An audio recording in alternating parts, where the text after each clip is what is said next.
আপনারা তো আলু পোস্ত, পোস্তর বড়া, ঝিঙে পোস্ত অনেক রকমই খেয়েছেন, কিন্তু এইভাবে গোটা গোটা পেঁয়াজের পোস্ত কখনো খেয়েছেন?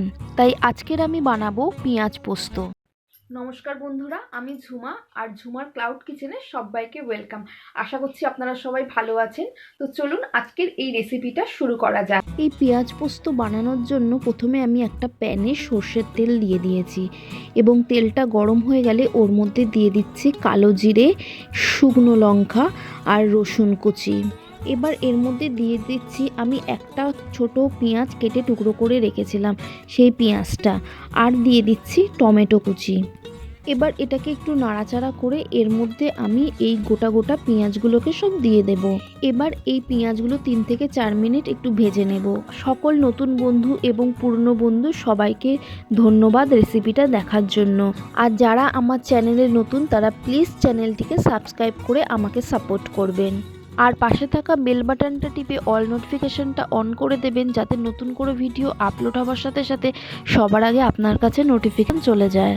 এবার আমি এর মধ্যে পোস্ত বাটাটা দিয়ে দিচ্ছি। পোস্ত বাটাটা দিয়ে এবার একটু ভালোভাবে নেড়েচেড়ে নিচ্ছি।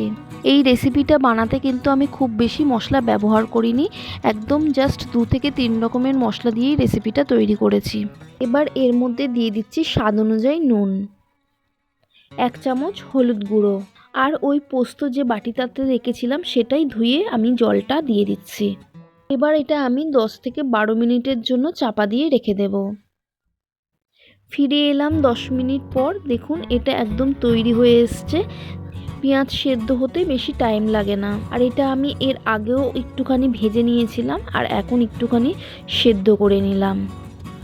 এবার এর উপরে আমি একটুখানি কাঁচা লঙ্কা আর সর্ষের তেল ছড়িয়ে দিলাম। কাঁচা সর্ষের তেল দিলে এর স্বাদটা কিন্তু আরেকটু বেড়ে যাবে। তো আমার এটা তৈরি হয়ে গেছে, এবার এটাকে আমি নামিয়ে সার্ভ করব। এইভাবে পেঁয়াজ পোস্ত আপনারা একবার বাড়িতে ট্রাই করুন এবং কেমন হয়েছে সেটা আমাকে জানাবেন। আশা করছি আপনাদের ভীষণই ভালো লাগবে। এটা কিন্তু গরম গরম ভাতের সাথে ভীষণই ভালো লাগবে। এছাড়াও আপনারা রুটি বা পরোটার সাথে খেতে পারেন। তো বন্ধুরা, আমার এই আজকের রেসিপিটা যদি আপনাদের ভালো লেগে থাকে তাহলে প্লিজ ভিডিওটা লাইক করে দেবেন এবং বন্ধুবান্ধব রিলেটিভদের সাথে ফেসবুক, হোয়াটসঅ্যাপ, টুইটারে শেয়ার করে দেবেন।